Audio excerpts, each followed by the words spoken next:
Our constitutional journey did not stop then, and it must not stop now, Judge. And we'll be faced with equally consequential decisions in the 21st century. Can a microscopic tag be implanted in a person's body to track his every movement? There's actual discussion about that. You will rule on that, mark my words, before your tenure is over. Can brain scans be used to determine whether a person is inclined toward criminality or violent behavior? You will rule on that. And Judge, I need to know whether you will be a justice who believes that the constitutional journey must continue to speak to these consequential decisions, or that we've gone far enough in protecting against government intrusion into our autonomy, into the most personal decisions we make. Judge, that's why this is a critical moment.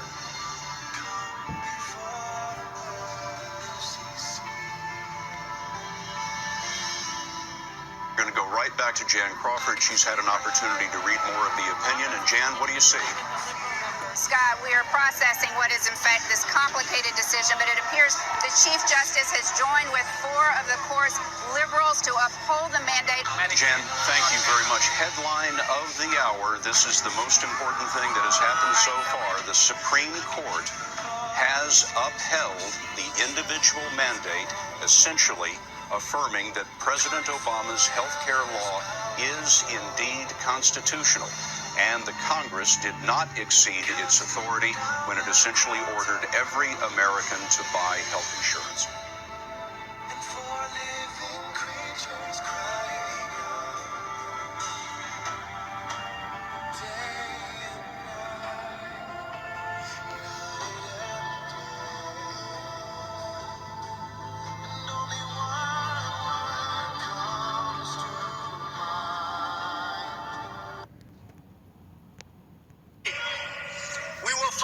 Complete the biometric entry-exit visa tracking system, which we need desperately. For years, Congress has required biometric entry-exit visa tracking systems, but it has never been completed. The politicians are all talk, no action, never happens, never happens. Hillary Clinton, all talk. Unfortunately, when there is action, it's always the wrong decision. Do you ever notice? In my administration, we will ensure that this system is in place. And I will tell you, it will be on land, it will be on sea, it will be in air. We will have a proper tracking system. Approximately half of new illegal immigrants came on temporary visas and then never ever left. Why should they? Nobody's telling them to leave. Stay as long as you want. We'll take care of you.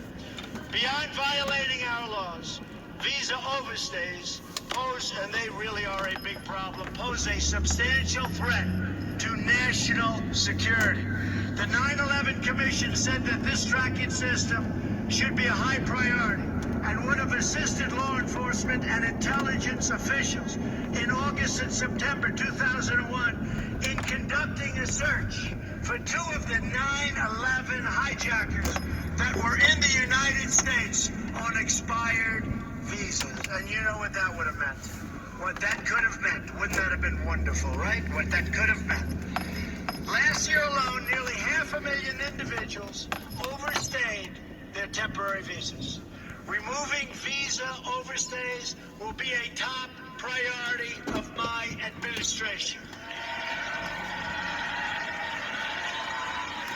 If people around the world believe they can just come on a temporary visa and never ever leave, the Obama-Clinton policy, that's what it is, then we have a completely open border and we no longer have a country.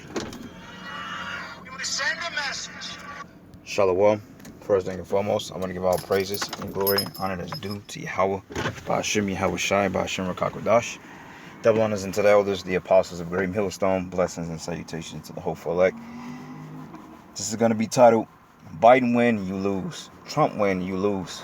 Alright? It's not intended to be a long lesson.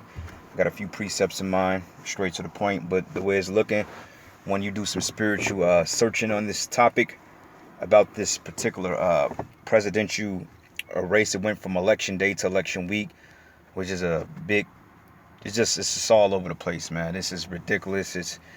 It's comical when you look at it, and us, we're sitting back and we're watching this thing, but through the spirit, man, we're like, damn, Biden win, then hey, they may introduce the RFID chip, referring back to the first clip we just posted, that you will rule on that in your tenure.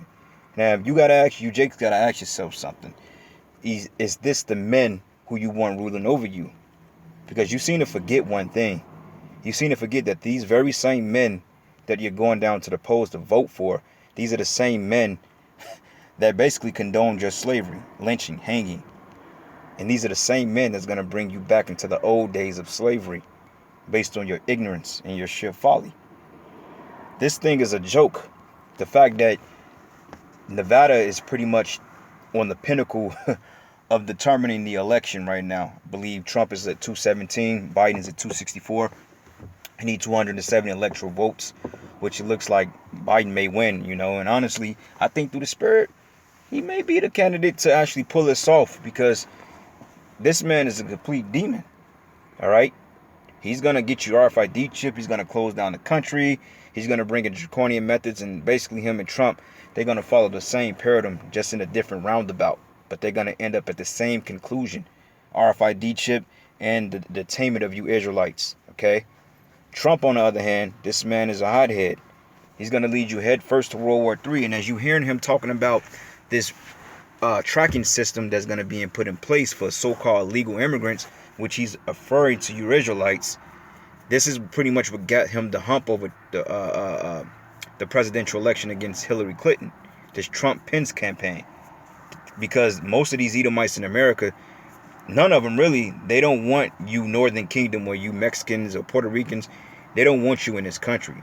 So if anything does away with immigration reform and so forth, and they figure they can get rid of you, then they all for it. But it's looking like Biden may take this. It looked like they may select him in here because it's a lot of folly. Think about it. Why haven't they come up with a determination yet? Why is this the most highly controversial election? Statistically wise, the numbers don't add up. That many people didn't really vote this year because people are done with the American system. People know that it's a farce. They know it's folly. They know there's no truth behind it. It's not going to merit any sort of freedom for real. So these people, man, they're not going for this. So the census 2020, they came to my house like 4 or 5 times, man, trying to get that information because they need to falsify the numbers. Because going into statistical wise, if you look at the votes, half the people in the country, you got 350 million people in the country. Let's just say 200 million vote. You got about 100 million that's ineligible to vote based on being here on false visas, expired visas. And then on top of that, look at your felons.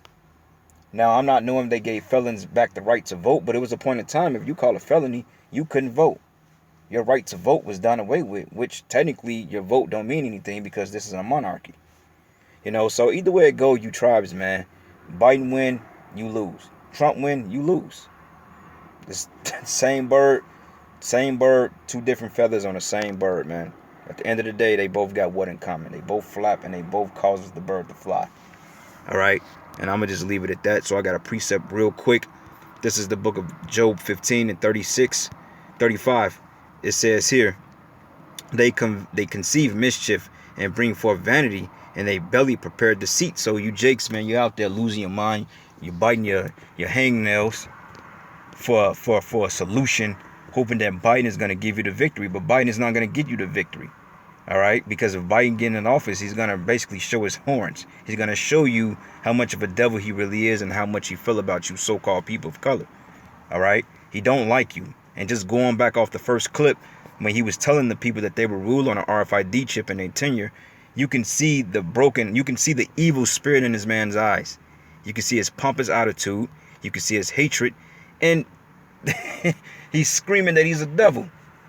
Versus Trump, he comes out and tell you he's the devil. Not literally, but you can just tell by his actions. He's the devil. But Biden, he's that wolf in sheep's clothing. That's set up to put you tribes back to sleep. And if you look at Biden's cabinet, it's nothing but undesirables in there, which you Jakes are highly infatuated with. So the Most High, man, he's getting ready to leave you where you stand. All right? Let's go here to the book of, what's that scripture? Isaiah, because you Jakes seem to trust in oppression, man. You know, you trust in oppression, and you're not trusting in Yahweh Shem Yahushai. So therefore, the Most High is going to leave you to your devices. He's going to leave you to rot in your own device. You know. So anyway, this is the book of Isaiah 30, and I'm going to start at verses, matter of fact, we've already read this before. I'm going to start at 7. It says, for the Egyptians shall help in vain and to no purpose. Therefore I've cried concerning this, and their strength is to sit still. Right? Because, hey, at the end of the day, their policies, their reformation, all that stuff is going to benefit the elites. It's not going to do anything to you, for you jakes. You know?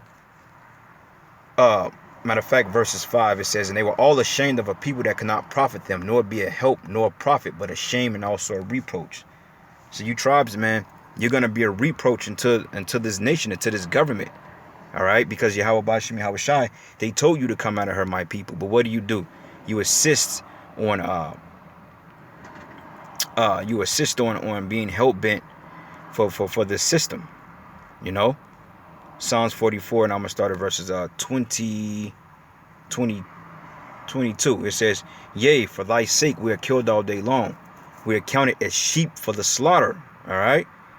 We are counted as sheep for the slaughter. So basically, you go into the polls, you believing in the system. At the end of the day, like I said, the numbers don't add up. This is why they were so heavy on the census this year. All right? Because they needed to manipulate those numbers. People allegedly dying from COVID that counted the ballot, somebody all types of nonsense. That's why we say Nevada hangs in a balance of what's going on or what's going to happen during this particular election race. You know, because, hey, what are the chances that Nevada houses a city called Las Vegas, which is known as Sin City? All right, so all this is just witchcraft and it's tomfoolery, and they're putting you people on edge to get your tensions right, to get your tensions heightened. So therefore, when they make their move, you people will already be on edge, and they could be justified on doing or having their way with you. It's all just to play with your mind. It's all just to fuck with your head, man.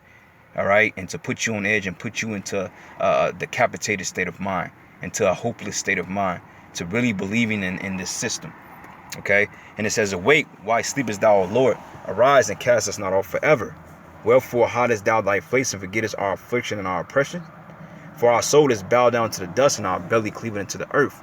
But arise for our help and redeem us for thy mercy's sake. And that's the prayer of the elect, because we're asking for mercy and deliverance, and we're voting for Yahweh Bashim Yahushai, not two evil men in a suit that's destined to put your black ass back in captivity. You know, you jakes gonna see, you're gonna find out. Either one of these devils get in office, you're gonna find out the hard way. And with that, all praises and glory honor is due to Yahweh Bashim Yahushai. And with that, shalom.